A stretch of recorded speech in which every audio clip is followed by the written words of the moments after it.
Hello guys, welcome to Afia Vlogs. ഇനി നമ്മൾ വാഴപ്പിണ്ടി കോരങ്ങാൻ വെക്കാൻ പോകുന്നത്. നമുക്ക് നേരെ വീഡിയോയിലേക്ക് പോവാം. അപ്പോൾ നമ്മൾ കുതിർത്ത് വെച്ചിരിക്കുന്ന പയർ ഇത്തിരി വെള്ളത്തിൽ തന്നെ നമുക്കൊന്ന് വേവിച്ചെടുക്കാം. നമുക്കിതൊന്ന് അടുപ്പിലേക്ക് മാറ്റാം. അപ്പോൾ ലോ ഫ്ലെയിമിൽ നമ്മൾ ഇത്തിരി കുറച്ച് വെച്ചിട്ടുണ്ട്. നമുക്ക് ഈ അരപ്പിനായിട്ടുള്ള സാധനങ്ങളൊക്കെ വേണ്ടി നോക്കാം. തേങ്ങ ഇത്തിരി വെച്ചിട്ടുണ്ട്. അതുപോലെ തന്നെ പച്ചമുളക് പഴുക്കം നോക്കിയെടുക്കുക. ഇനി ആവശ്യത്തിന് മഞ്ഞൾപ്പൊടി, ജീരകം, വെളുത്തുള്ളി ഒരു 4 പീസ്. അതേപോലെ തന്നെ ഞാൻ അരിഞ്ഞ് വെച്ചിരിക്കുന്ന വാഴപ്പിണ്ടി വെള്ളത്തിൽ കഴുകിയെടുത്ത് വൃത്തിയാക്കി വെച്ചിട്ടുണ്ട്. ആ പയർ വേവിക്കാൻ വെച്ചിരുന്ന വെന്ത് വരുമ്പോൾ നമുക്ക് അരപ്പുമായി മിക്സ് ചെയ്തിട്ട് അതിലേക്ക് കൊടുക്കാം. ഓക്കെ, നമുക്കിനി ഈ അരപ്പൊക്കെ ഒന്ന് അരച്ചെടുക്കാം. പിന്നെ ഞാൻ ഈ ജാറെടുത്തിട്ടുണ്ട്.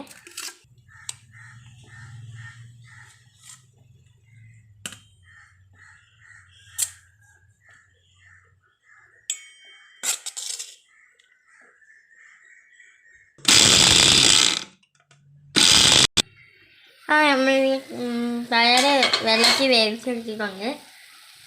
അപ്പോൾ നമുക്കിനി ഈ ഒരു പാത്രത്തിലേക്ക് മാറ്റിയിട്ട് ഇതിനകത്ത് കഴിഞ്ഞ് നമുക്ക് കടുക് താളിച്ചെടുക്കാം. ഈ ബാക്കി നമുക്ക് ചെയ്യാം. സൺഫ്ലവർ ഓയിലാണ് നമ്മൾ ഒഴിച്ച് കൊടുക്കുന്നത്.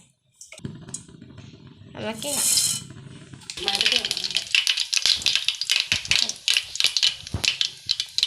കടുക് വെച്ചിട്ടുണ്ടെങ്കിൽ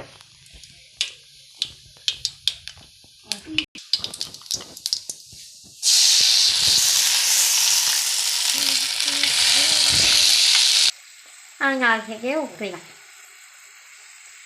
അരപ്പ് ഇളച്ചിട്ടുണ്ട്. അപ്പോൾ നമുക്ക് ഇതിലേക്ക് കഴുകി വൃത്തിയാക്കി വെച്ചിരിക്കുന്ന വാഴപ്പിണ്ടി കഴുകാം. അത് നമുക്ക് അരപ്പായിട്ട് വാഴപ്പിണ്ടി മിക്സ് കൊടുത്തിട്ടുണ്ട്. ഇതൊന്ന് വെന്ത് വരുമ്പോഴേക്ക് നമുക്ക് കഴുകി വെച്ചിരിക്കുന്ന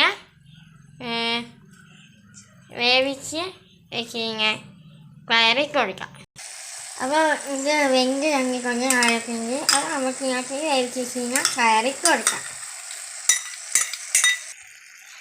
നമുക്ക് ഈ നന്നായിട്ട് ഇളക്കി കൊടുത്തിക്കൊണ്ട് ഇനി ഈ വെള്ളമൊക്കെ ഒന്ന് വറ്റി വരുമ്പോൾ നമുക്ക് ഫ്ലെയിം ഓഫ് ചെയ്യാവുന്നതാണ്.